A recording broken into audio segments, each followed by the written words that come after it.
Κυρίες και κύριοι, καλησπέρα σας. Καλώς ήρθατε στην εκπομπή «Η Υγεία μας σήμερα». Σήμερα θα μιλήσουμε για αντιγύρανση και για καινούργιες θεραπείες που έχουμε ακούσει πάρα πολλά τώρα τελευταία. Καλησπερίζουμε τον αγαπημένο μας συνεργάτη, κύριο Κουτσούρη. Καλησπέρα και από μένα.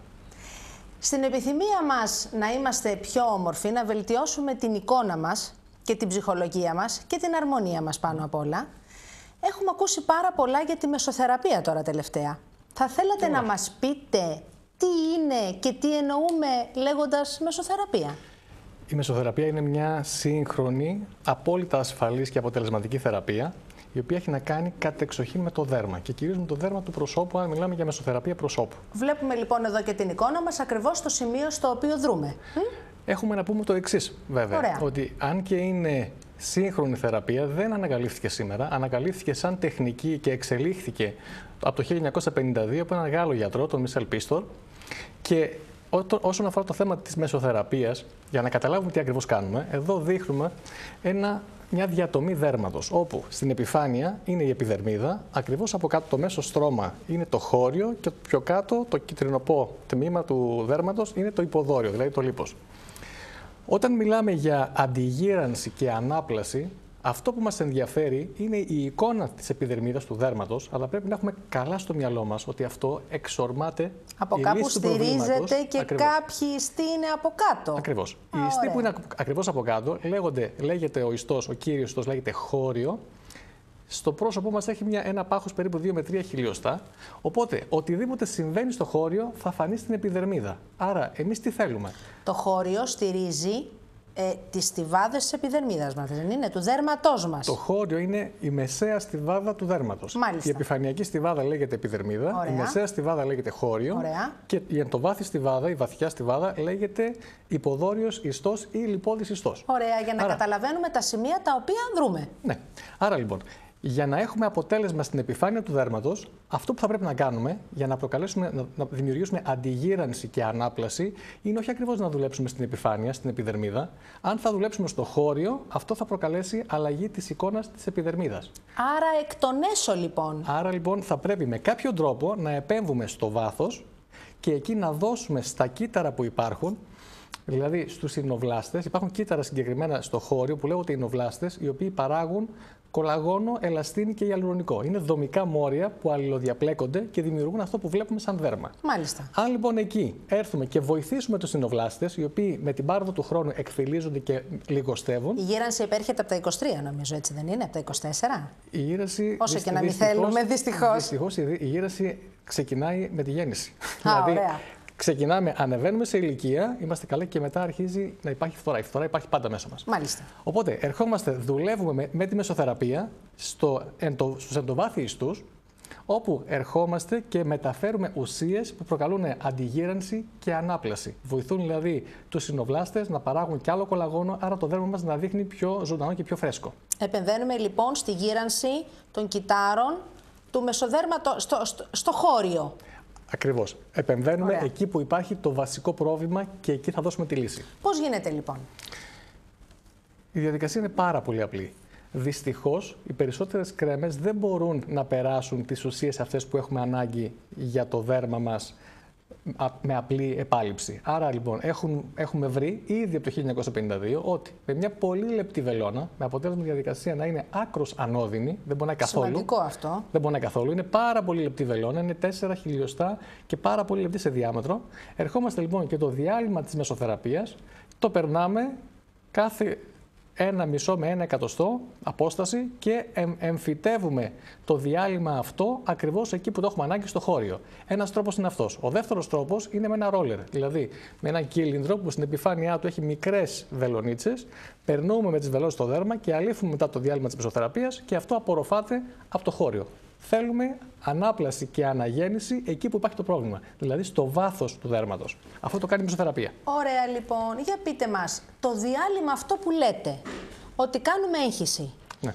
τι ουσίες περιέχει και πόσο ασφαλές είναι? Όπως είπαμε λοιπόν, η θεραπεία με μεσοθεραπεία για το δέρμα μας είναι πάρα πολύ παλιά. Αυτό το οποίο είναι σύγχρονο και εντελώς μοντέρνο είναι τα καινούργια διαλύματα μεσοθεραπείας, τα οποία τι περιέχουν? Περιέχουν αντιοξυδοτικές ουσίες, βιταμίνες, μέταλλα, ένζημα, συνένζημα, ιχνοστοιχεία, αμινοξέα και ιαλουρονικό οξύ. Ό,τι μας στερεί ο χρόνος, δηλαδή. Ό,τι στερούμεθα με την πάροδο του χρόνου, νομίζω κάνουμε ανάγκη. Ακριβώς. Και ό,τι έχουμε ανάγκη σε αυτό το στρώμα. Δηλαδή, για να γίνει η ανάπλαση, χρειαζόμαστε όλες αυτές τις ουσίες, οι οποίες είναι και δομικές, όπως για παράδειγμα τα αμινοξέα, τα οποία εμφυτεύουμε με το διάλειμμα της μεσοθεραπείας, είτε ουσίες οι οποίες έχουν ισχυρή αντιδράση, όπως τα ένζημα, τα συνένζημα. Και είναι βασικά δομικά συστατικά των πρωτεϊνών που χρειαζόμαστε. Του ιαλουρονικού, βέβαια. Βέβαια. Οι βιταμίνες, ας πούμε, βιταμίνη C, Ε, η ομάδα Β, βιταμίνη D, όλες αυτές περνούν το διάλειμμα της μεσοθεραπείας και ενισχύουν το κύτταρο, αυτό το πολυδύναμο. Και υδατοδιαλυτές και λιποδιαλυτές βιταμίνες. Φυσικά. Ένζημα, συνένζημα, τα οποία προσλαμβάνονται από τα κύτταρα ακριβώς εκεί που υπάρχει το πρόβλημα και αυτό ξεκινάει τη διαδικασία της αντιγύρανσης άμεσα. Ωραία. Το ιαλουρονικό, την άλλη πλευρά που χρησιμοποιούμε, είναι ένα εξαιρετικά υδρόφιλο μόριο, το οποίο απορροφάται από το δέρμα και επειδή δεσμεύει το βάρος του μέχρι και 1000 φορές, δεσμεύει το βάρος του σε νερό μέχρι και 1000 φορές, συγκρατείται στην επιδερμίδα με αποτέλεσμα να έχουμε σφριγγυλότητα στην επιδερμίδα, πιο λία επιφάνεια και με λιγότερες ρητίδες. Αυξάνεται ο όγκος λοιπόν των κυττάρων και με το ιαλουρονικό. Ακριβώς, επειδή συγκρατεί νερό. Το πάχος της επιδερμίδας. Επειδή κάνουμε την μεταφορά αυτή του ιαλουρονικού ακριβώς κάτω από το δέρμα, αυτό προσλαμβάνει και νερό και βλέπουμε το δέρμα μας πιο ενυδατωμένο. Εδώ για παράδειγμα έχουμε πάρα πολλές μικρές ρητίδες στις γραμμές καπνιστού, στο μουστάκι και στο πηγούνι και στην παριά. Οπότε έχουμε έρθει και έχουμε κάνει μεσοθεραπεία. Εδώ κάνουμε μπότοξ για τις ρητίδες που γίνεται στο πόδι της χήνας. Απ' την άλλη πλευρά όμως, για αυτές που απομένουν, κάνουμε μεσοθεραπεία με το διάλειμμά μας. Αντίστοιχα εδώ στην παριά ερχόμαστε και βάζουμε ιαλουρονικό και διάλειμμα μεσοθεραπείας σε όλη αυτή την επιφάνεια. Άρα βλέπουμε το δέρμα πιο λίο και πιο Βλέπω μια λαμπερότητα, μια φωτεινότητα. Αυτό που κερδίζουμε με τη μεσοθεραπεία είναι φρεσκάδα στο πρόσωπο, την οποία δεν μπορούμε να την εξηγήσουμε διαφορετικά. Δηλαδή το δέρμα, όπως βλέπουμε εδώ, έχουμε κάνει μεσοθεραπεία στην παριά, λίγο στο μέτωπο, λίγο στο πόδι της χήνας, χωρίς να έχουμε κάνει κάτι άλλο. Είναι το μυστικό που αναρωτιόμαστε τι μπορεί να έχει κάνει κάποιος και να έχει ένα ωραίο λαμπερό πρόσωπο. Σωστά. Πολύ συχνά μπορεί να είναι το μυστικό. Ωραία. Να που τα μαθαίνουμε όλα τα μυστικά όμως. Όπως για παράδειγμα και εδώ. Εδώ βλέπουμε ένα αντίστοιχο πρόσωπο όπου έχουμε κάνει μεσοθεραπεία στην περιοχή της παριάς. Η ρινοπαριακή τι έχει γίνει εκεί? Στη ρινοπαριακή έχουμε βάλει ιαλουρονικό και στο μέτωπο έχουμε βάλει μπότοξ. Ωραία, συνδυασμός λοιπόν. Ακριβώς, είναι ένας συνδυασμός θεραπείων, μπότοξ, ιαλουρονικό και μεσοθεραπεία. Για δείξτε, επειδή και ο κόσμος να καταλαβαίνει καλύτερα σε ποια σημεία βρισκόμαστε, δείξτε μας με το βελάκι σε ποια σημεία έχετε κάνει μπότοξ, πού έχουμε βάλει ιαλουρονικό και πού. Ωραία, ας ξεκινήσουμε λοιπόν. Στο μέτωπο, αν συγκρίνουμε τη μία πλευρά με την άλλη, έχουμε κάνει μπότοξ, στο μεσόφριο μπότοξ και στο πόδι της χήνας επίσης μπότοξ. Για να διορθώσουμε το περίγραμμα του προσώπου, δηλαδή κάτω από τα μάτια, στις ρινοπαριακές, στο πηγούνι δεξιά-αριστερά και σε αυτήν εδώ τη γραμμή αντίστοιχα, έχουμε βάλει filler, άρα λοιπόν έχουμε βάλει ιαλουρονικό και έχουμε γεμίσει τα βυθίσματα. Σε όλη την υπόλοιπη επιφάνεια, στην παριά δηλαδή, εδώ, στο μέτωπο. Στις μεγαλύτερες επιφάνειες δηλαδή μπορούμε να κάνουμε, εκεί επεμβαίνει η μεσοθεραπεία. Μεσοθεραπεία επεμβαίνουμε στο δέρμα. Ακριβώς. Μπότοξ επεμβαίνουμε στους μύες, ιαλουρονικό επεμβαίνουμε στις ατροφίες και τις απώλειες ιστού. Άρα διορθώνουμε το περίγραμμα με το ιαλουρονικό. Με τη μεσοθεραπεία δουλεύουμε σε όλη την επιφάνεια του δέρματος και προκαλούμε ανάπλαση και αναγέννηση ακριβώς εκεί που είναι το πρόβλημα. Ένα συνολικό λοιπόν αποτέλεσμα, μια συνολική εικόνα. Εδώ βλέπουμε πραγματικά την πλαστική χειρουργική τη σύγχρονη σε ένα πρόσωπο, το πριν και το μετά, τι μπορούμε να κάνουμε με μπότοξ, ιαλουρονικό και μεσοθεραπεία. Μεγάλη διαφορά πάντως το πριν και το μετά. Νομίζω ότι είναι μια όμορφη γυναίκα. Μα ούτως ή άλλως ήταν μια όμορφη γυναίκα, βέβαια. Σαν θεραπεία τώρα αυτό είναι επώδυνο, είναι να μας κάνει να φοβόμαστε να έρθουμε, ας πούμε. Είναι μια θεραπεία η οποία είναι η απλούστερη όλων. Γιατί πολύ απλά οι βελόνες είναι πάρα πολύ λεπτές. Το διάλειμμα είναι σε γενικές γραμμές ανώδυνο, οπότε περνούμε και βάζουμε πολύ λεπτά τσιμπήματα και θέλει 3 με 4 φορές με μεσοδιάστημα περίπου 1 ή 2 εβδομάδων ανάλογα με το βαθμό του προβλήματος για να έχουμε ένα καλό αποτέλεσμα. Πόσες φορές πρέπει να γίνει αυτό για να έχουμε το επιθυμητό αποτέλεσμα? Συνήθως, αν έχω ένα δύσκολο πρόσωπο, όπως εδώ είναι ένα μέτριο πρόσωπο, εδώ θέλει 3 φορές μεσοθεραπεία με μεσοδιάστημα 2 εβδομάδων. Και η επανάληψη για να διατηρούμε το αποτέλεσμα αυτό χρειάζεται να γίνεται μία φορά κάθε περίπου 4 μήνες. Δηλαδή 3 με 4 φορές το χρόνο αδρά για να έχουμε ένα πολύ καλό αποτέλεσμα. Γιατί δουλεύουμε κατευθείαν στα κύτταρα που έχουν πρόβλημα και δίνουμε λύση εκεί που υπάρχει το πρόβλημα. Κύριε Κουτσούρη, σας ευχαριστώ πάρα πολύ για τις πληροφορίες, να γινόμαστε όσο το δυνατόν πιο όμορφοι. Ευχαριστώ πολύ. Ευχαριστούμε πολύ. Μετά την ενημέρωση των τηλεθεατών μας και τηλεθεατριών μας πώς θα γίνουμε πιο όμορφοι, έχουμε κοντά μας την κυρία Βρέκωση, τον κύριο Αγκουριδάκη και τον κύριο Βελαώρα, που θα μας μιλήσουν για ένα πάρα πολύ σοβαρό θέμα που αφορά τα παιδιά μας. Σας καλησπερίζω και τους τρεις. Σας ευχαριστούμε πάρα πολύ που είστε κοντά μας. Εμείς που μας καλέσατε. Η κυρία Βρέκωση, ο κύριος Αγκουριδάκης και ο κύριος Βελαώρας είναι από την αντιμετώπιση παιδικού τραύματος, είναι ένας μη κερδοσκοπικός οργανισμός και θα μας εξηγήσουν τους στόχους, τους σκοπούς και τι μπορούμε να κάνουμε εάν έχουμε θέμα. Με το παιδί μας βέβαια. Η κυρία Νατάσα Κλάιβ Βρέκωση είναι Αγγλίδα, είναι πρόεδρος του Διοικητικού Συμβουλίου του Σωματείου Αντιμετώπιση του Παιδικού Τραύματος. Ευχαριστούμε πάρα πολύ που είστε κοντά μας. Εγώ που μας καλέσατε. Ο κύριος Βελαώρας είναι παιδοχειρουργός. Καλησπέρα ξανά. Είναι στο Γενικό Νοσοκομείο Παιδών Πεντέλης. Είναι ιατρικός σύμβουλος και εκπαιδευτής APLS, που σημαίνει Advanced Pediatric Life Support. Άρα λοιπόν, εκτός από σύμβουλος, είστε και άνθρωπος που εκπαιδεύει ανθρώπους ώστε να χειριστούν μια τέτοια κατάσταση, δεν είναι? Ακριβώς. Ωραία. Είναι μέλος μεγάλης ομάδας. Σας ευχαριστούμε και εσάς. Και έχουμε και τον κύριο Αγκουριδάκη κοντά μας. Ευχαριστούμε και εσάς ιδιαίτερα.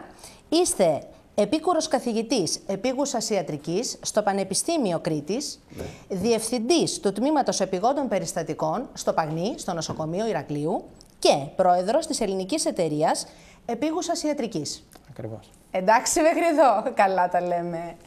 Έχουμε λοιπόν το μη κερδοσκοπικό οργανισμό αντιμετώπιση παιδικού τραύματος. Δημιουργήθηκε, κυρία Βρέκωση, από το 1995 με γονείς και γιατρούς και ο στόχος είναι να ελαττωθούν τα παιδικά τραύματα που έχουν σαν πρώτη αιτία θνησιμότητας των παιδιών και αναπηρίας. Ναι. Αφού λοιπόν εξηγήσουμε τι είναι ο οργανισμός σας, πάμε να μας πείτε ποιοι είναι οι στόχοι που έχετε σαν οργανισμός. Τα παιδιά, σαν παιδιά, τρέχουνε, πέφτουνε, χτυπάνε. Το νούμερο 1, η πρώτη αιτία θανάτου των παιδιών είναι αποτυχήματα. Όχι μόνο αυτοκίνητα, ατυχήματα στο σπίτι, ατυχήματα στο σχολείο, ατυχήματα στην παιδική χαρά. Μα το σπίτι είναι ένα πολύ επικίνδυνο περιβάλλον για ένα παιδί. Πολύ επικίνδυνο. Διότι θα τρέξει, θα πέσει, θα χτυπήσει. Πολλές φορές αυτό που βλέπουμε εμείς ως τραύμα, που τα τρέχει αίμα, κάπου έχει χτυπήσει, δεν είναι το μόνο τραύμα, να υπάρχει και εσωτερικό τραύμα. Άρα λοιπόν μπορεί το πιο επικίνδυνο να είναι και αυτό που δεν βλέπουμε πολλές φορές. Αυτό που δεν βλέπουμε εμείς ως γονείς. Ακριβώς. Και ως δάσκαλοι. Λοιπόν, το αποτέλεσμα είναι ότι πρέπει το παιδί να πάει πάρα πολύ γρήγορα. Υπάρχει κάτι που θα σας το εξηγήσει ο κύριος Βελαώρας και ο κύριος Αγκουριδάκης για το golden hour, η χρυσή ώρα, όπου πρέπει να φτάσει πάρα πολύ γρήγορα ένα παιδί. Να μην χρονοτριβούμε δηλαδή. Ναι, σε ένα TEP, σε ένα τμήμα επιγόντων περιστατικών. Στο εξωτερικό το λένε trauma center, το οποίο δεν είναι παραπάνω από 1 δωμάτιο ή 2 δωμάτια, που εκεί σταθεροποιούν το παιδί και έρχονται μετά οι γιατροί για να το δούνε και να βρουν ποιο είναι το πραγματικό πρόβλημα. Στην Ελλάδα αυτό δεν υπήρχε μέχρι πρότινος. Το Σωματείο Αντιμετώπισης Παιδικού Τραύματος όταν ξεκίνησε, τότε ήθελε να κάνει ένα νοσοκομείο, πώς είναι το ΚΑΤ, ένα νοσοκομείο καθαρά μόνο για παιδιά, τραυματισμένα παιδιά. Έτσι ώστε σε μια επίγουσα στιγμή να ασχοληθούν μόνο με αυτό και την σταθεροποίηση του παιδιού. Το πρόβλημα και ο λόγος που δεν έγινε ήταν ότι ήταν πάρα πολύ ακριβό. Βέβαια. Αλλά το βασικότερο πρόβλημα ήταν ότι θα ήταν στην Αθήνα. Όταν λέμε ότι και αυτό είναι ένα θέμα, γιατί δεν χτυπάνε μόνο τα παιδιά στην Αθήνα, χτυπάνε και σε όλη την υπόλοιπη χώρα. Έτσι δεν είναι? Ακριβώς. Λοιπόν, πριν από 3 χρόνια αποφασίσαμε ότι όλο αυτό θα πρέπει να αλλάξει και ότι θα πρέπει να γίνεται ένα TEP, ένα trauma center, σε κάθε μεγάλο παιδιατρικό νοσοκομείο παντού στην Ελλάδα. Πάρα πολύ σοβαρό αυτό και πάρα πολύ σημαντικό αυτό. Λοιπόν, αυτό ίσως κοιμόμαστε και πιο ήσυχοι. Μα για να μπορούμε να κοιμηθούμε ως Ακριβώς, γονείς, κυρία γιατί Βρέικος, ακριβώς. προσπαθεί το κράτος να κάνει ό,τι μπορεί, αλλά πρέπει και εμείς να βοηθάμε όπου μπορούμε. Ωραία. Λοιπόν, έχουμε καταφέρει ήδη μέσα σε αυτά τα 3 χρόνια να ανοίξουν τα πρώτα 2. Στο Πέδων Πεντέλης άνοιξε το πρώτο με χορηγία του κυρίου Βαρδινογιάννη και στο Αγλαία Κυριακού το δεύτερο με χορηγία το Ίδρυμα Σταύρος Τηλιάρχος. Το επόμενο είναι η Κρήτη και η Θεσσαλονίκη. Και μετά πάει λέγοντας. Τουλάχιστον αν καταφέρουμε για αρχή να πάμε σε 3-4 στη χώρα μας κεντρικά σημεία, η πρόσβαση πια είναι πιο εύκολη και με τους δρόμους και όλα αυτά και θα μπορούμε να αντιμετωπίσουμε πιο εύκολα κάποιες καταστάσεις, δεν είναι? Ακριβώς. Λοιπόν, κάνοντας αυτά που είναι, αυτό είναι το όνειρό μας, να γίνονται ΤΕΠ σε όλη την Ελλάδα, ώστε όποιο παιδί χτυπήσει να μπορεί μέσα σε αυτή τη κρίσιμη ώρα να φτάσει, να σταθεροποιηθεί και να έρθουν οι γιατροί να το βρούνε, να μην ψάχνει εκείνο το παιδί τους γιατρούς. Πέραν από αυτό, έχουν έρθει πολλά νοσοκομεία, παιδιατρικά πάντα, και μας ζητάνε επιπλέον εξοπλισμό. Το πρώτο που είχαμε αγοράσει ήταν ένα πρόσθετο ανεπνευστήρα. Ένα πολύ μεγάλο νοσοκομείο είχε έναν ανεπνευστήρα για τα παιδιά και ήθελε βεβαίως δεύτερο. Λοιπόν, σιγά σιγά έχουμε κάνει και αυτό το έργο, δηλαδή βρίσκουμε λεφτά και παίρνουμε μηχανήματα σε διάφορα νοσοκομεία, όπου μέσα στα τελευταία 3 χρόνια έχουμε εξοπλίσει, έχουμε δώσει περίπου 530.000 ευρώ στα νοσοκομεία για εξοπλισμό. Σοβαρό. Μεγάλο ποσό για τις για μέρες τα δεδομένα μας, για τα ακριβώς, δεδομένα. και για τους καιρούς που διανύουμε. Ακριβώς. Πέραν από αυτό όμως κάνουμε και ορισμένες άλλες δραστηριότητες. Ωραία, λοιπόν. Ναι. Ο στόχος μας είναι ο πρώτος να μειώσουμε τα ατυχήματα, που με ενημέρωση των γονιών και των χώρων. Ο δεύτερος είναι η άμεση αντιμετώπιση εάν συμβεί κάτι ώστε να μην χαθεί πολύτιμος χρόνος. Το τρίτο είναι η αναβάθμιση της νοσηλείας που θα παρέχουμε στα κέντρα που γίνεται η επίγουσα αυτή η ιατρική. Άρα λοιπόν, τι πρέπει να κάνουμε για να βοηθήσουμε το σωματείο και να εξηγήσουμε και να ενημερώσουμε τα τρέχοντα προγράμματα που εσείς αυτή τη στιγμή δουλεύετε? Αυτό που κάνετε σήμερα. Μας βοηθάτε πολύ η ενημέρωση. Διότι επειδή εμείς δουλεύουμε με τα νοσοκομεία, δεν βγαίνουμε πολύ έξω να πούμε στον κόσμο τι κάνουμε κλπ. Προσπαθούμε να βρούμε χορηγούς και χρήματα μέσω εταιριών ή κάποτε κάναμε και εκδηλώσεις, λέτε, ένας χορός, ένα μπαζάρ. Και εκεί μας μάθαινε ο κόσμος. Τώρα αυτά είναι λίγο πιο δύσκολα. Τώρα δεν υπάρχουν δύσκολες εποχές. Οπότε δεν κάνουμε πολύ μεγάλο PR σε αυτό. Οπότε καλό είναι να μας μάθει ο κόσμος για να μπορεί να μας ενισχύσει, για να μπορούμε να συνεχίσουμε το έργο. Βλέπω εδώ στην κάρτα μας που έχουμε τα τηλέφωνα του σωματείου. Ναι, ναι. Είναι ο τρόπος που κάποιος μπορεί να βοηθήσει. Ο πιο εύκολος είναι να μας πάρουν τηλέφωνο. Ωραία. Και μπορεί να μας δώσουν και κάποια χρηματικό ποσό ό,τι θέλουν και μέσω πιστωτικής κάρτας από το τηλέφωνο. Ωραία. Ο άλλος είναι να πάνε... Τεχνολογία λοιπόν στα πόδια σας, για τα παιδιά μας. Μπράβο. Το δεύτερο είναι ο αριθμός λογαριασμού στη τράπεζα. Ναι. Και κάτι που έχει ξεκινήσει τώρα, όταν μιλάω τώρα πριν από 2-3 μέρες. Άρα λοιπόν είναι καινούριο που παρουσιάζουμε. Ναι. Ωραία. Είναι το Give and Fund, το οποίο στο εξωτερικό δουλεύει πάρα πολύ. Είναι μια πλατφόρμα όπου μπαίνει ένα σωματείο και ιδιώτης, αλλά τώρα μιλάμε για σωματεία, και βάζουν ένα στόχο, ότι θέλουν να αγοράσουν το τάδε μηχάνημα. Πόσο κάνει. Και μετά μέσω αυτού του fund μπαίνει ο κόσμος από το ίντερνετ, βάζει τα στοιχεία του και μπορεί να δώσει από 5 ευρώ μέχρι το maximum είναι 2.000 ευρώ στο σωματείο, στο project το συγκεκριμένο. Και έτσι βοηθάει ο καθένας να αγοράσει κάτι για κάποιο νοσοκομείο. Αυτό είναι πολύ πρόσφατο. Άρα λοιπόν θα πούμε την ελληνική παροιμία εδώ, φασούλι το φασούλι γεμίζει το σακούλι, έτσι ώστε να μαζεύουμε χρήματα για τέτοιους ιερούς σκοπούς. Κυρίες και κύριοι, θα κάνουμε ένα διάλειμμα λίγο λεπτών και σε λίγο θα είμαστε και πάλι κοντά σας.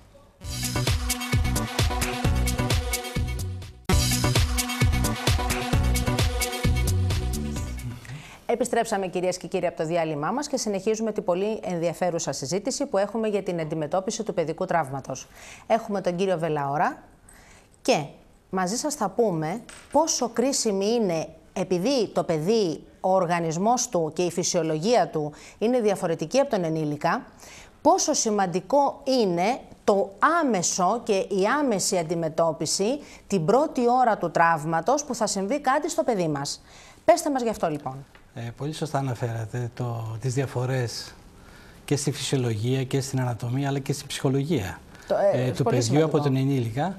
Γιατί ένα μικρό παιδί δεν μπορεί να συνεργαστεί τόσο εύκολα όσο ένας ενήλικας. Καμιά φορά μπορεί να συνεργαστεί και καλύτερα όμως. Βεβαίως, πολλά παιδιά δείχνουν πολύ μεγάλη ωριμότητα. Πολύ μεγάλη ωριμότητα, ναι. Όταν ενημερώνονται και έχουν σωστή προσέγγιση. Αυτό είναι αλήθεια. Αυτό που είναι γεγονός είναι ότι υπάρχουν, αν δούμε γενικά τις αναλύσεις για τα τραύματα, υπάρχει η λεγόμενη τριφασική κατανομή του τραύματος. Και μιλάμε για βαριά τραύματα, αυτό που θα σας πω. Ισχύει, όχι για απλά τραύματα, που είναι ένα 44% είναι τα παιδιά τα οποία δεν φτάνουν ποτέ σε βοήθεια, πεθαίνουν στον τόπο του ατυχήματος. Ένα 20% είναι αυτά τα οποία επιβιώνουν την πρώτη ώρα, έρχονται στο νοσοκομείο ή έχουν μια κάποια αλφα βοήθεια, αλλά λόγω προβλημάτων στην αντιμετώπιση τους και στον χρόνο που αντιμετωπίζονται, χάνονται. Και τέλος, ένα 34% είναι τα παιδιά τα οποία χάνονται όταν πια περνάει χρόνος αρκετός, αλλά επειδή δεν έχουν αντιμετωπιστεί. Ας ελπίσουμε ότι θα καταφέρουμε να μειώσουμε στο 0 τα παιδιά που χάνονται. Θα σας πω γι' αυτό. Και στο χρόνο αυτό. Ναι. Λοιπόν, το υπόλοιπο 34% είναι αυτά που χάνονται μετά από μέρες στις μονάδες, συνήθως από προβλήματα, από έκπτωση πολλαπλών οργάνων, η λειτουργία των οργάνων. Άμα έχει πολλαπλά, φαντάζομαι, τραύματα, κατάγματα κτλ. Όλες οι προσπάθειες που γίνονται είναι για αυτά τα παιδιά, όχι το 44%, τα υπόλοιπα, για τα βαριά τραυματισμένα παιδιά μιλάμε, τα οποία εάν αντιμετωπιστούν την πρώτη ώρα, αυτό που λέμε golden hour. Η χρυσή ώρα λοιπόν. Η χρυσή ώρα, η οποία βέβαια δεν είναι ακριβώς μία ώρα, μπορεί να είναι από λίγα λεπτά έως 2-3 ώρες. Σοβαρό αυτό, να διευκρινίσουμε τι εννοούμε. Πόση ώρα και πόσο σημαντικό είναι το γρήγορα. Είναι σημαντικό να αντιμετωπιστεί με βάση το ABC, που είναι κάτι που το οποίο διδάσκεται σε όλα τα σεμινάρια και σε όλους τους αλγορίθμους της επίγουσας ιατρικής. Ναι. Εάν αντιμετωπιστεί αυτό το ποσοστό επιβιώνει, και αυτό που έχει επίσης σημασία όσο αφορά τα παιδιά είναι το να αντιμετωπιστεί έγκαιρα, ώστε να μην έχουμε δευτερογενείς βλάβες, οι οποίες ακολουθούν για όλη τη ζωή, το υπόλοιπο της ζωής του παιδιού. Συνήθως μπορεί να επιβιώσει δυστυχώς ένα παιδί ή ένας ασθενής και να έχει μετά βλάβες, νευρολογικά θέματα, εγκεφαλικές βλάβες κλπ. Υποξαιμίες κλπ. Ωραία. Πέστε μου. Ολοκληρώστε. Η αντιμετώπιση λοιπόν για κάποιον που έρχεται είναι με βάση, όπως είπα και πριν, το A, B, C και D, και έχει να κάνει με την αρχική εκτίμηση, να αναγνωρίσουμε το πρόβλημα του παιδιού, την πρώτη εκτίμηση, την αναζωογόνηση, τη δευτερογενή εκτίμηση και σταθεροποίηση του παιδιού και την περαιτέρω αντιμετώπιση του. Άρα πολύ σημαντικό είναι να σταθεροποιήσουμε τις ζωτικές λειτουργίες του παιδιού. Ακριβώς, έτσι δεν είναι? Ακριβώς. Και μετά πάμε στα περαιτέρω και σε δεύτερο χρόνο τα υπόλοιπα. Έχουμε ότι το πρώτο ΤΕΠ, κύριε Βελαώρα, δημιουργήθηκε το 2011 από χορηγία του κύριου Βαρδινογιάννη, του κύριου Γιάννη Βαρδινογιάννη. Είναι στο Σωματείο Αντιμετώπιση Παιδικού Τραύματος και θα θέλαμε να μας πείτε ποιες αλλαγές επέφερε η δημιουργία αυτού του τόσο σημαντικού τμήματος και πόσα παιδιά σώθηκαν με την άμεση και έγκαιρη παρέμβαση. Θα σας πω. Εμείς είχαμε ένα μεγάλο πρόβλημα όσον αφορά την υποδοχή των ασθενών στα εξωτερικά ιατρεία, τα οποία έκανε και χρήση επιγόντων. Τα είχαμε και σαν επίγοντα, δηλαδή. Είχαμε πρόβλημα και κτηριακό.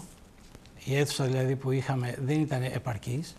Και έτσι απευθυνθήκαμε μετά από πολλές σκέψεις. Τα κτηριακά και η υλικοτεχνική υποδομή είναι ένα θέμα δύσκολο γενικότερα και όταν ξεκινήσουμε από αυτό καταφέρνουμε και αντιμετωπίζουμε μετά πάρα πολλές καταστάσεις. Δεν υπήρχε και πρόβλεψη με σωστές προδιαγραφές, για να το πω έτσι. Εντάξει, τώρα λοιπόν, τι να κάνουμε, θα προσπαθήσουμε για τα καλύτερα, κυρία Βρέκος, έτσι δεν είναι?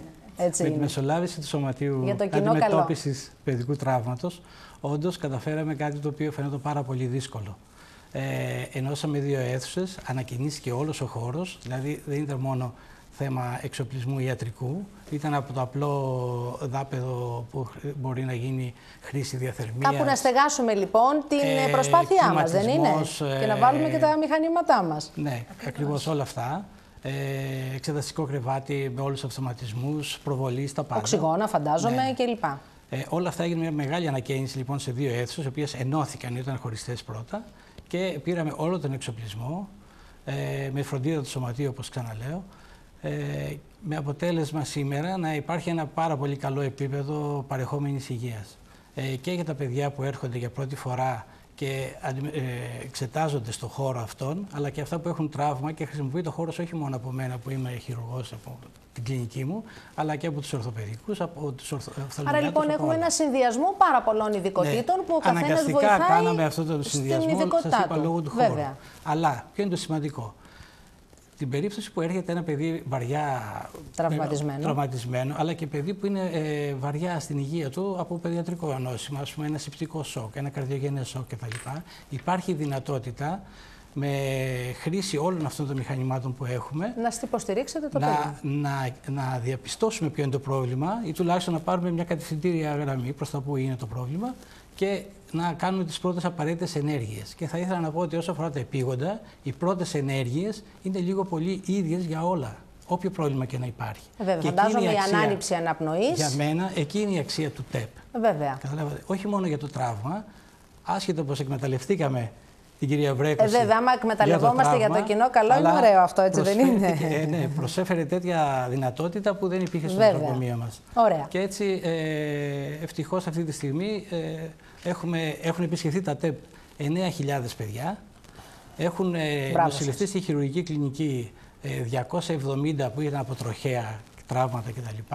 Οδηγήθηκαν στο χειρουργείο αφού σταθεροποιήθηκαν στα ΤΕΠ απευθείας στο χειρουργείο 8 παιδιά τα οποία είχαν μεγάλο πρόβλημα και 3 παιδιά τα οποία πήγαν στην μονάδα εντατικής.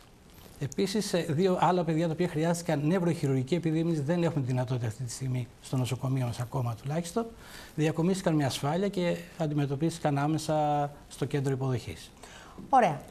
Πάμε τώρα στον κύριο Αγκουριδάκη. Εσείς είστε επίκουρος καθηγητής επίγουσων περιστατικών.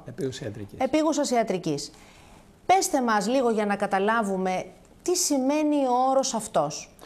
Πριν πω σε αυτόν τον όρο, ήθελα να σας τονίσω ότι απόψε εντυπωσιάστηκα από 3 λέξεις. 3 λέξεις να κρατήσουμε. Τη μία που είπατε εσείς στο διάλειμμα, για το ότι σας παρηγορεί ότι ορισμένοι άνθρωποι όπως η κυρία Βρέκωση ή άλλοι τους οποίους υπονοεί σαν υποστηρικτές της βοηθάνε αυτή την ιστορία. Είναι τεράστια. Αυτή είναι η λέξη που κράτησα σήμερα. Η δεύτερη λέξη είναι αυτή που εντυπωσιάστηκα που την ξέρει τόσο καλά η κυρία Βρέκωση, είναι η πρόληψη. Είπε ο κύριος Δελαώρας ότι καλύτερα του προλαμβάνει παρά το θεραπεύει. Δεν μπορείτε να φανταστείτε, επειδή εγώ εργάστηκα και στο ΕΚΑΒ και τα λοιπά, ότι ο κόσμος αγωνιά να πάει γρήγορα τα ασθενοφόρο. Μα η μισή στην Ελλάδα είναι το 70% των θανάτων είναι στον τόπο του ατυχήματος.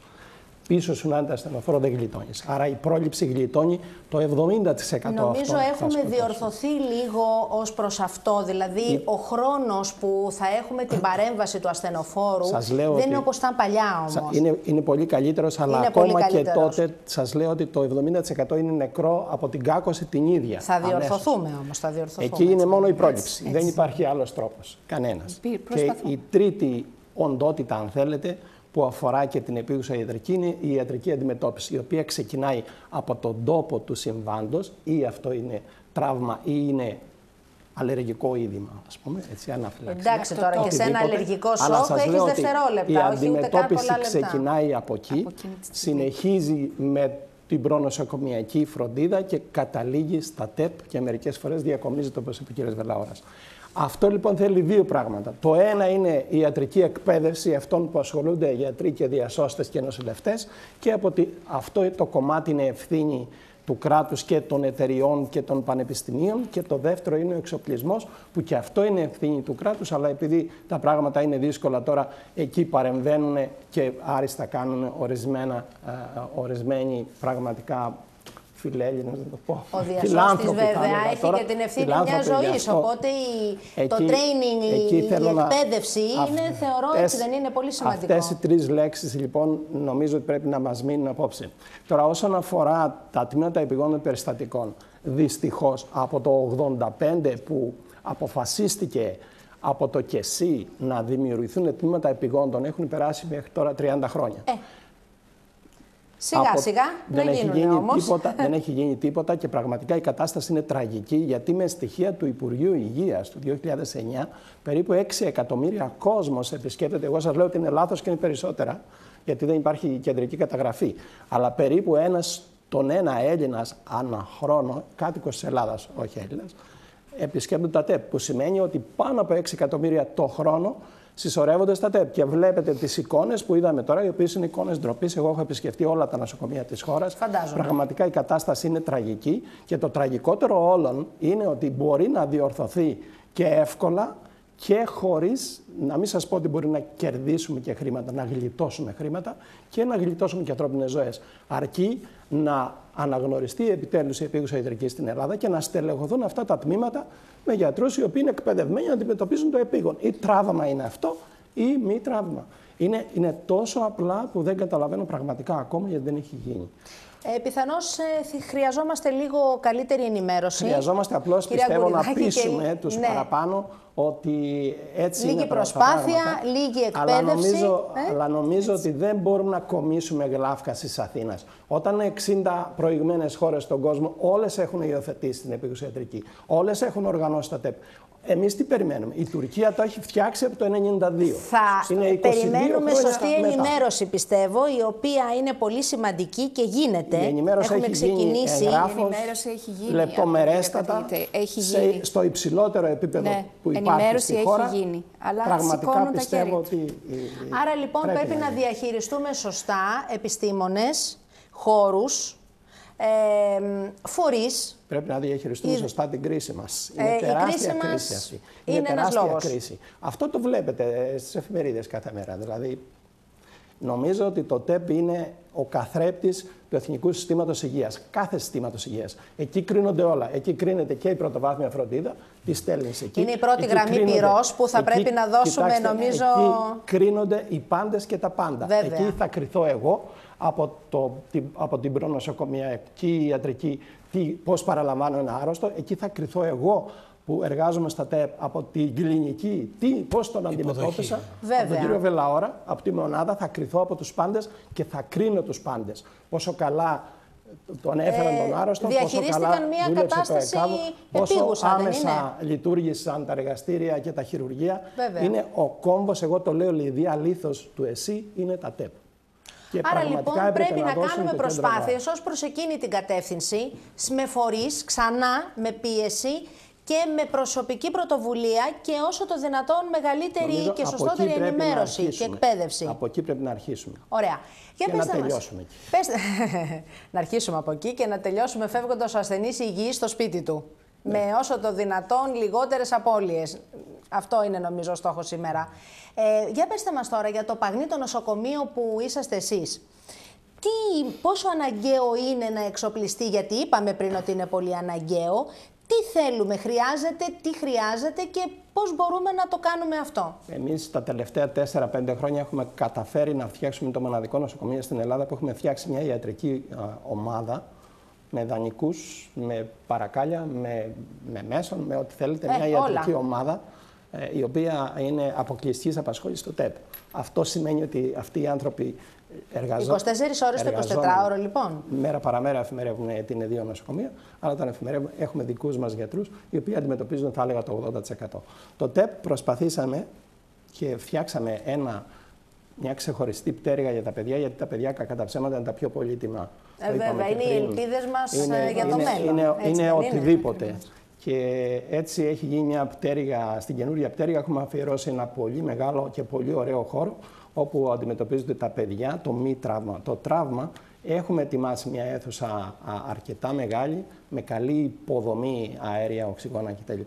Εκείνο που της λείπει είναι δύο πράγματα. Είναι ο εξοπλισμός και είναι και το προσωπικό σε λιγότερο, θα έλεγα, δεύτερη μοίρα. Αν έρθει ο εξοπλισμός, ο οποίος έχει μεν εγκριθεί και αυτός όπως όλα αρκετά χρόνια τώρα, αλλά παραμένει λίγο στα Άρα λοιπόν θα βοηθήσουμε όλοι με και τον τρόπο μας. Όλοι βοηθάει. λοιπόν, θεωρώ ότι είναι πολύ σημαντικό αυτό. Να δώσουμε σε ανθρώπους που μπορούν να βοηθήσουν το έναυσμα για να βοηθηθούν τα παιδιά μας με όσο το δυνατόν καλύτερο και πιο ολοκληρωμένο τρόπο, έτσι δεν είναι? Ναι. Κύριε Αγκουριδάκη, με το Παγνί, για πέστε μας τι άλλο χρειάζεται. Έχουμε ολοκληρώσει ως προς αυτό. Στο Παγνί να αναφέρω ότι το τελευταίο χρόνο, ένα χρόνο τώρα που έχει συμπληρωθεί, έχει γίνει μια επέκταση της μονάδας παιδών, η οποία το ΤΕΠ, η επίγουσα ιατρική και η μονάδα επικοινωνούν τα δοχεία. Μονάδα εντατικής θεραπείας. Με τις προσπάθειες της κυρίας Βρέκωση και το ΡΕΑΤ του κυρίου του Ιδρύματος Σταυρονιάρχος έχει σχεδόν διπλασιαστεί η δυναμικότητα των κλινών και μπορώ να σας πω ότι όχι μόνο βοηθάει τα παιδιά που έχουν ανάγκη, αλλά βοηθάει και ακόμα μεγαλύτερες ηλικίες. Δηλαδή, όπως ξέρετε... Προχωράμε καλά λοιπόν ως προς εκεί. Προχωράμε εξαιρετικά. Και οι προσπάθειες της κυρίας Βρέκος είναι να εξοπλίσει και το χώρο αναζωογόνησης του παιδιατρικού τραύματος. Πρέπει να γίνει άμεσα. Πιστεύω ότι θα τα καταφέρουμε.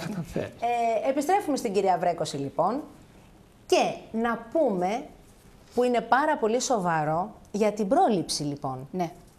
Όπως είπε ο κύριος Αγκουριδάκης, είναι το ξεκίνημα. Εγώ ήξερα, τώρα έμαθα ότι έχει αυξηθεί, ότι το 50% των παιδιών μπορούν να σωθούν, να μην πάθουν το τραύμα, αν έχουν ακούσει για πρόληψη και έχουν ακούσει ορισμένα πράγματα. Μας λέει ότι είναι μέχρι και 70%. Εμείς τι κάνουμε? Πάμε σε σχολεία και σε συλλόγους γονέων και μιλάμε στα παιδιά. Μιλάμε στα παιδιά λίγο σαν παιχνίδι, λίγο σαν... Άρα πηγαίνετε σε κάποια σχολεία λοιπόν, σε κάποιους φορείς. Αυτό πώς γίνεται, μέσω νομαρχίας, μέσω δημοτικών αρχών, πέστε μας. Μας παίρνουν τηλέφωνα τα σχολεία. Έχουμε μια ομάδα νεαρών κοριτσιών που πάνε για να είναι και πιο κοντά στην ηλικία των βέβαια, παιδιών. τα παιδιά να έχουν... Ναι, να έχουν κάποια σχέση μαζί τους, σε νηπιαγωγεία και σε δημοτικά, όχι σε πιο μεγάλα παιδιά. Ωραία. Και κάθονται σε μικρά τμήματα, μπορεί να κάτσουν και στο πάτωμα και να παίξουν και να μιλήσουν. Σε στυλ παιχνιδιού λοιπόν, προσπαθούμε να περάσουμε πληροφορίες. Το μήνυμα, τι να προσέξουν, τι να μην κάνουν, τι μπορεί να είναι επικίνδυνο. Είναι απίστευτο τα παιδιά πώς ακούνε και πώς ανταποκρίνονται. Είναι πραγματικά απίστευτο, συγκινητικό. Και έχουμε μιλήσει μέχρι σήμερα σε πάνω από 30.000 παιδιά. Και φοβερό. Πάνω από 2.500 γονείς. Και ξεκινώντας από εκεί, φτάνουμε στα υπόλοιπα. Αλλά είναι το ξεκίνημα, είναι η πρόληψη. Θεωρώ λοιπόν ότι είναι πολύ σημαντικό να ενημερώσουμε γονείς, δασκάλους, φορείς με όσο το δυνατόν πιο σοβαρό και δυναμικό τρόπο και το περιβάλλον δεν παίζει ρόλο. Ο γονιός να ξέρει πώς θα προστατεύσει το παιδί του μέσα στο σπίτι, δεν είναι? Βεβαίως. Γι' αυτό το ή λόγο... ο δάσκαλος τι να κάνει, αν συμβεί κάτι. Πολύ καλά το είπατε και γι' αυτό το λόγο έχουμε βγάλει φυλάδια. Προσοχή στο σπίτι, προσοχή στο σχολείο, σεβασμό στα ζώα. Δεν πρέπει να μην αγαπάμε τα ζώα, να τα φοβόμαστε, αλλά πώς πρέπει να φερθούμε. Και τα δίνουμε αυτά στα παιδιά με την ελπίδα ότι τα πάνε σπίτι στους γονείς τους και οι γονείς ενημερώνονται και ενημερώνουν και τα άλλα, τα αδέλφια. Ωραία. Κλείνοντας λοιπόν και συνοψίζοντας, να δούμε την κάρτα μας ξανά, να πούμε πώς μπορεί κάποιος να σας βρει, που φαίνεται τώρα στην οθόνη, γεμάτη από τα τηλέφωνα και τα στοιχεία, για όσο το δυνατόν καλύτερη και μεγαλύτερη βοήθεια. Ναι. Πέστε μας λοιπόν ξανά, κλείνοντας. Μπορούν να μας πάρουν τηλέφωνο και με μια πιστωτική κάρτα να μας δώσουν κάποιο ποσό ή να μας δώσουν πράγματα, άμα έχουμε ένα μπαζάρ να μπορούμε να πουλήσουμε. Μπορούν να χρησιμοποιήσουν τον αριθμό λογαριασμό και να μας τοποθετήσουν κάτι εκεί ή με αυτό το καινούριο πλατφόρμα που λέγεται Given Fund να μπουν να δούνε ποιο μηχάνημα έχουμε ανεβάσει, που θέλουμε άμεσα να αγοράσουμε, για το παγνί συγκεκριμένα, και βάζοντας ένα μικρό ποσό από 5 ευρώ όσο θέλουν, αυτό ενισχύεται. Δηλαδή, αν πολλοί κόσμος βοηθήσει λίγο, μπορούν να γίνονται θαύματα. Άρα πραγματικά. λοιπόν, έστω και από λίγο, πάρα πολύ. Ναι. Κυρία Βρέκωση, κύριε Βελαώρα, κυρία Γκοριδάκη, ευχαριστούμε πάρα πολύ. Εμείς σας ευχαριστούμε. Γιατί είναι πάρα πολύ σημαντικό και πολύ σοβαρό, αφορά τα παιδιά μας. Πώς να είναι περισσότερο ασφαλή. Σας ευχαριστώ πάρα πολύ για όσα μας είπατε, γιατί δεν ξέρουμε τις καινούργιες πρωτοβουλίες και παλιές. Και πάμε, κυρίες και κύριοι, να δούμε βίντεο με τους χορηγούς μας. Η υγεία μας, το πολυτιμότερο αγαθό. Έμπειροι συνεργάτες στον χώρο της υγείας δημιούργησαν την κάρτα Υγείας Δώρο, με παροχές για αντιμετώπιση προβλημάτων αλλά και για πρόληψη. Αξιοποιεί τις ιατρικές υπηρεσίες μεγάλου αριθμού διαγνωστικών κέντρων και κλινικών υψηλών προδιαγραφών, καθώς και ιατρών όλων των ειδικοτήτων. Επιστρέψαμε και κοντά μας έχουμε τον κύριο Βασίλη Γκαβέρα. Καλησπέρα, ευχαριστούμε πάρα πολύ που είσαστε κοντά μας. Εγώ ευχαριστώ. Είστε φυσιοθεραπευτής και θα μιλήσουμε για ένα πάρα πολύ σημαντικό, σοβαρό ζήτημα, τη σκλήρυνση κατά πλάκας. Είναι ένα θέμα γνωστό, αλλά και λίγο ομιχλώδες, και ξεκινώντας θα πούμε τι είναι η σκλήρυνση κατά πλάκας. Η σκλήρυνση κατά πλάκας είναι μια χρόνια νευρολογική πάθηση, η οποία αφορά κατά βάση το κεντρικό νευρικό σύστημα. Αφορά κυρίως, προσβάλλει το πυραμιδικό σύστημα και το νοτίο μυελό και λιγότερο τα περιφερικά νεύρα. Αυτό που συμβαίνει κατά βάση στη σκλήρυνση κατά πλάκας είναι ότι καταστρέφεται η μυελίνη, μια ουσία που περιβάλλει τα νεύρα. Εκεί δημιουργείται... Ο μανδύας των νεύρων, λοιπόν, κάπως έτσι, η μυελίνη που τα προστατεύει και... Στα σημεία εκεί δημιουργείται ουλώδης ιστός. Με τη σειρά του δημιουργούνται κάποιες σκληρές πλάκες. Μπράβο, ακριβώς. Οπότε σε εκείνο το σημείο δεν υπάρχει σωστή νευρική όση, οπότε το ερέθισμα δεν μεταφέρεται σωστά. Προφανώς. Χάνουμε λοιπόν τη διεγερσιμότητα των νευρικών κυτάρων μας και την αγωγή των ερεθισμάτων. Ακριβώς. Η εντολή δεν είναι σωστή. Ωραία. Δεν πηγαίνει σωστά η εντολή στον μη να κάνει την κίνηση. Τα χαρακτηριστικά αυτής της νόσου ποια είναι? Η σκλήρυνση κατά πλάκα, να σημειώσουμε ότι διαφέρει από ασθενή σε ασθενή. Σημαντικό αυτό. Δεν έχει ίδιες εκβάσεις. Κατά βάση έχει εξάρσεις και υφέσεις. Είναι μήπως αυτοάνωσο νόσημα? Ναι, ξεχάσαμε να το πούμε. Είναι ένα αυτοάνωσο νόσημα. Παίζει αρκετά σημαντικό ρόλο η ψυχολογία του ασθενή. Γιατί για τα αυτοάνωσα νοσήματα νοσούμε δίχως να ξέρουμε το γιατί. Ακριβώς. Άγνωση αιτιολογίας και παθολογίας με διαφορετική έκβαση, όπως είπαμε. Ωραία. Συνήθως σε γυναίκες εμφανίζεται πιο συχνά στην ηλικία 20 με 40 ετών. Κάπου εκεί. Οι μορφές της? Οι μορφές της μπορούμε να τις κατατάξουμε σε 4 μορφές. Έχουμε την υποτροπιάζουσα, που είναι η πιο συχνή μορφή. Μετά συνεχίζουμε στην προοδευτική, τη δευτερεύουσα ή την προοδευτική υποτροπιάζουσα, που είναι και η πιο σοβαρή μορφή. Για πέστε μας τώρα, ποια είναι τα σημάδια που θα μας κάνουν να πάμε στο γιατρό, ώστε να διαγνώσουμε αυτή την πάθηση, τα συμπτώματα? Οι ασθενείς με σκλήρυνση κατά πλάκας διαγνώστονται συνήθως με εύκολη κόπωση, με διαταραχή του λόγου, με ξαφνική αδυναμία, η οποία συνεχίζεται σαν σταδιακή. Έχει ένα αίσθημα δεξιότητας ο ασθενής. Σαν να μην μπορεί να σταθεί, δηλαδή να μην έχει αίσθηση σωστή ισορροπίας και θέσης. Οι κινήσεις του είναι αδέξιες, η οποία συνήθως συνδυάζεται και από αταξία. Το αταξικό βάδισμα που λέμε είναι επειδή, όπως είπαμε, έχει καταστραφεί η μυελίνη και το ερέθισμα δεν διαβιβάζεται σωστά. Και εννοείται έχουν χαμηλή αυτοπεποίθηση, πολύ χαμηλή ψυχολογία. Άρα λοιπόν κάποιος ασθενής πάει στο γιατρό του και αφού δυστυχώς διαγνωστεί αυτή η σοβαρή κατάσταση, μετά εδώ επισέρχεται ο δικός σας ρόλος. Για πέστε μας λοιπόν, ο ρόλος σας ποιος είναι σε αυτό το τόσο σοβαρό θέμα? Εμείς σαν φυσικοθεραπευτές, σαν πρωταρχικό ρόλο έχουμε να ελαχιστοποιήσουμε τις ανικανότητες του ασθενή, να βελτιστοποιήσουμε τις λειτουργικές του ικανότητες, ό,τι μπορεί να κάνει ώστε να αφήνει η ασθένεια να το κάνει ακόμα καλύτερα, να είναι ανεξάρτητος και να αυτοεξυπηρετείται, Να τονώσουμε εννοείται την ψυχολογία και όποια συμπτώματα υπάρχουν να τα καταπολεμήσουμε. Αυτό είναι αυτονόητο. Όταν ο ασθενής αρχίζει και κάπως μπορεί να τα βγάλει πέρα μόνο των εντός εισαγωγικών, τονώνεται και η αυτοπεποίθησή του. Σαφώς. Και επειδή είναι αυτοάνωσο νόσημα, η ψυχολογία παίζει πάρα πολύ σημαντικό ρόλο. Σαφώς. Ποιες θεραπευτικές μεθόδους εσείς χρησιμοποιείτε γι' αυτό? Υπάρχουν αρκετές θεραπευτικές μεθόδους. Καταρχήν, να πούμε ότι στους ασθενείς με κρίνηση κατά πλάκας δεν τους αρέσει η ζέστη. Οπότε οι θεραπείες και γενικά η γυμναστική τους πρέπει να είναι ή πρωί που έχει δροσιά ή βράδυ. Τα μεσημέρια δεν θα πάνε καλά. Γιατί είναι ο ρυθμός μας, ο βιορυθμός μας που κουράζονται, που βαραίνουνε. Ποιος είναι ο λόγος? Κάπως έτσι. Δεν έχει αποδειχτεί επιστημονικά, αλλά από τις παρατηρήσεις έτσι έχει φανεί. Ωραία, λοιπόν, αφού έχει φανεί, εμείς πού επισερχόμεθα στο σημείο αυτό? Τι κάνουμε? Υπάρχουν αρκετές θεραπείες. Καταρχήν υπάρχει θεραπευτική γυμναστική. Υπάρχουν οι ασκήσεις... Είναι επώδυνη? Όχι, δεν είναι επώδυνη. Αυτό είναι πολύ σημαντικό. Είναι οι ασκήσεις οι οποίες τις είχε πρωτοπαρουσιάσει ένας γιατρός Γερμανός, ο γνωστός ως Φρένκελ. Ναι. Είναι ασκήσεις λεγόμενης κιναισθησίας. Δηλαδή είναι για άτομα τα οποία δεν έχουν την ικανότητα, δεν νιώθουν το σώμα τους ή δεν έχουν αίσθηση του μέλους στον χώρο. Προσπαθούμε λοιπόν με την ασκήσεις να βελτιώσουμε την ικανότητα των νεύρων της περιοχής ώστε να δέχονται τα ερεθίσματα. Αυτό θα πει κιναισθησία για να εξηγούμε? Όχι ακριβώς. Απλώς ο ασθενής δεν νιώθει που είναι το χέρι του. Εγώ αυτή τη στιγμή ξέρω ότι το χέρι μου, το δεξί μου, είναι στα δεξιά μου. Μάλιστα. Ο ασθενής που έχει έλλειψη κιναισθησίας, του λες που είναι το δεξιό χέρι και δεν ξέρει να σου απαντήσει. Γι' αυτό είπα αυτό, για να εξηγήσουμε τι εννοούμε κιναισθησία λοιπόν. Δεν ξέρει που είναι το χέρι του.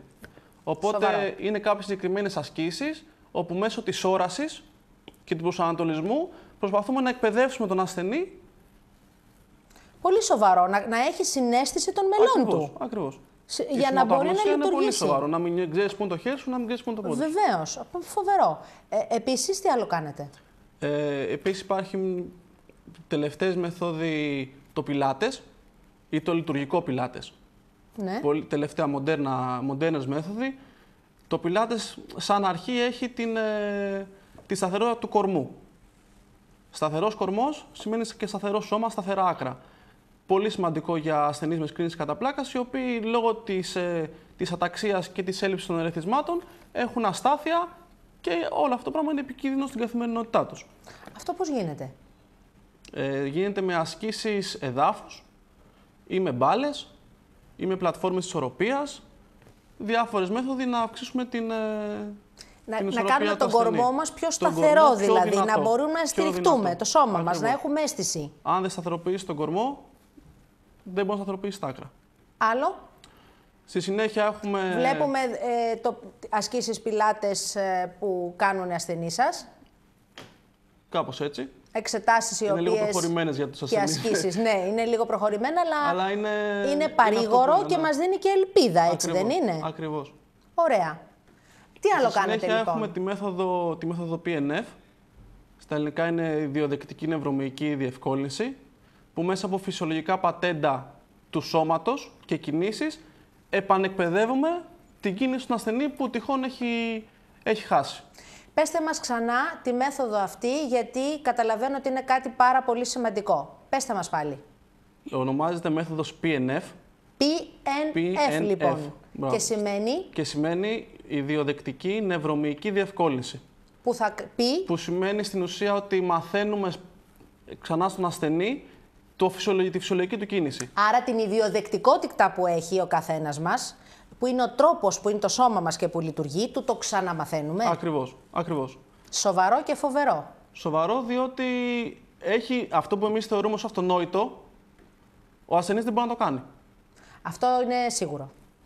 Υπάρχει κάποιος άλλος τρόπος, κάποια άλλη μέθοδος που κάνετε? Στη συνέχεια ασκήσει το νερό. Το νερό βοηθάει στα πάντα. Τέλειο το νερό, φαντάζομαι. Και η άνοση αφαιρεί βάρος από την ασθενή, οπότε κάνει την άσκηση πιο εύκολη. Και η σταθερή και ομαλή αντίσταση που δίνει το νερό τον βοηθάει. Βέβαια και πάλι προσέχουμε τη θερμοκρασία του νερού. Γιατί όπως είπαμε δεν του αρέσει η ζέστη. Δεν του αρέσει η ζέστη γιατί δεν έχει την αίσθηση της ζέστης και λογικό είναι να μην δημιουργηθούν και εγκάβματα και τραύματα και όλα αυτά. Και αυτό αλλά και μεταβολικά. Ωραία. Κάποιος άλλος τρόπος? Μετά, σαν τελευταίο και καλύτερο, μπορούμε να θέσουμε... Έτσι, το τελευταίο είναι πάντα το καλύτερο. Ναι. Να βοηθήσουμε την καθημερινότητα του ασθενή. Ακριβώς. Τις καθημερινές του ασκήσεις, να τον προστατέψουμε μέσα στο σπίτι, να βελτιώσουμε την καθημερινότητά του. Ας πούμε, αν δυσκολεύει να σηκωθεί από το κρεβάτι ή την καρέκλα, να το ψηλώσουμε. Να βάλουμε κάποια βοηθήματα στο μπάνιο, να μπορεί να αυτοεξυπηρετείται ανεξάρτητα. Να δούμε αν υπάρχουν κίνδυνοι μέσα στο σπίτι, να τους διώξουμε. Άρα λοιπόν, μέσα στην καθημερινότητά του που την διορθώνουμε, επεμβαίνουμε και βοηθάμε όσο μπορούμε κάποιες καταστάσεις. Ακριβώς. Κύριε Γκαβέρα, ευχαριστούμε πάρα πολύ για τόσο σοβαρά και σημαντικά θέματα που μας λέτε και άλλους τρόπους προσέγγισης και θεραπείας. Κυρίες και κύριοι, ευχαριστούμε πάρα πολύ που είσαστε και πάλι κοντά μας. Ραντεβού την επόμενη Τετάρτη στις 2 το μεσημέρι.